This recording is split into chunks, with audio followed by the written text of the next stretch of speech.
श्री विष्णु पुराण तृतीय अंश का 5वां अध्याय। शुक्ल यजुर्वेद तथा तैतरीय यजुः शाखाओं का वर्णन। श्री पराशर जी बोले, हे महामुने, व्यास जी के शिष्य वैशंपायन ने यजुर्वेद रूपी वृक्ष की 27 शाखाओं की रचना की और उन्हें अपने शिष्यों को पढ़ाया तथा शिष्यों ने भी क्रमशः ग्रहण किया।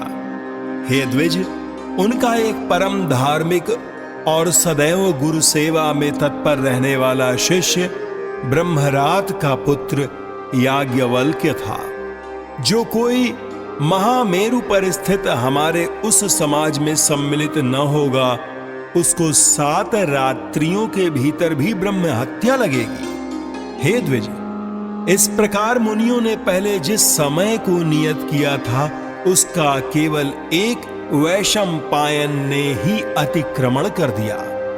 इसके पश्चात उन्होंने प्रसादवश पैर से छुए हुए अपने भांजे की हत्या कर डाली। तब उन्होंने अपने शिष्यों से कहा, हे शिष्यगण, तुम सब लोग किसी प्रकार का विचार न करके मेरे लिए ब्रह्म हत्या को दूर करने वाला व्रत करो। तब याज्ञवल्क्य बोले, भगवन, ये सब ब्राह्मण अत्यंत निस्तेज हैं, इन्हें कष्ट देने की क्या आवश्यकता है। मैं अकेला ही इस व्रत का अनुष्ठान करूंगा। इससे गुरु वैशंपायन जी ने क्रोधित होकर महामुनि याज्ञवल्क्य से कहा, अरे ब्राह्मणों का अपमान करने वाले, तूने मुझसे जो कुछ पढ़ा है वह सब त्याग दे। तू इन समस्त द्विज श्रेष्ठों को निस्तेज बताता है। मुझे तुझ जैसे आज्ञा भंगकारी शिष्य से कोई प्रयोजन नहीं है। याज्ञवल्क्य ने कहा, हे द्विज, मैंने तो भक्तिवश आपसे ऐसा कहा था। मुझे भी आपसे कोई प्रयोजन नहीं है। लीजिए, मैंने आपसे जो कुछ पढ़ा है वह यह मौजूद है। श्री पराशर जी बोले, ऐसा कह महामुनि याज्ञवल्क्य जी ने रुधिर से भरा हुआ मूर्तिमान यजुर्वेद वाम करके उन्हें दे दिया और स्वेच्छानुसार चले गए। हे द्विज, याज्ञवल्क्य द्वारा वमन की हुई उन यजुः श्रुतियों को अन्य शिष्यों ने तित्तिर अर्थात तीतर होकर ग्रहण कर लिया, इसलिए वे सब तैतरीय कहलाए। हे मुनि सत्तम, जिन विप्रगण ने गुरु की प्रेरणा से ब्रह्म हत्या विनाशक व्रत का अनुष्ठान किया था, वे सब व्रताचरण के कारण यजुः शाखाध्ययी चरकाध्वर्य हुए। तदनंतर याज्ञवल्क्य ने भी यजुर्वेद की प्राप्ति की इच्छा से प्राणों का संयम कर संयत चित्त से सूर्य भगवान की स्तुति की। याज्ञवल्क्य जी बोले, अतुलित तेजस्वी, मुक्ति के द्वार स्वरूप तथा वेद त्रय रूप तेज से संपन्न एवं ऋक यजुः तथा साम स्वरूप सविता देव को नमस्कार है, जो अग्नि और चंद्रमा रूप जगत के कारण और सुषुम्र नामक परम तेज को धारण करने वाले हैं। उन भगवान भास्कर को नमस्कार है।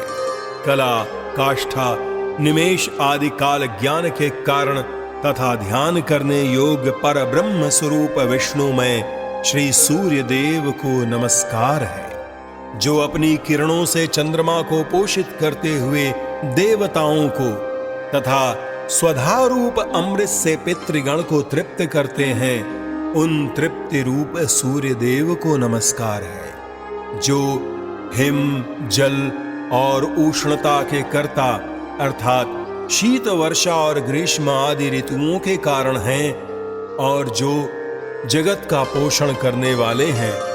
उन त्रिकाल मूर्ति विधाता भगवान सूर्य को नमस्कार है, जो जगतपति इस संपूर्ण जगत के अंधकार को दूर करते हैं। उन सत्व मूर्तिधारी विवस्वान को नमस्कार है, जिनके उदित हुए बिना मनुष्य सत्कर्म में प्रवृत्त नहीं हो सकते और जल शुद्धि का कारण नहीं हो सकता। उन भास्वान देव को नमस्कार है, जिनके किरण समूह का स्पर्श होने पर लोक कर्मानुष्ठान के योग्य होता है। उन पवित्रता के कारण शुद्ध स्वरूप सूर्य देव को नमस्कार है, भगवान सविता, सूर्य, भास्कर और विवस्थान को नमस्कार है। देवता आदि समस्त भूतों के आदि भूत आदित्य देव को बारंबार नमस्कार है। जिनका तेजोमय रथ है, ध्वजाएं हैं, जिन्हें छंदोमय अमर अश्वगण वहन करते हैं तथा जो त्रिभुवन को प्रकाशित करने वाले नेत्र रूप हैं, उन सूर्य देव को मैं नमस्कार करता हूं।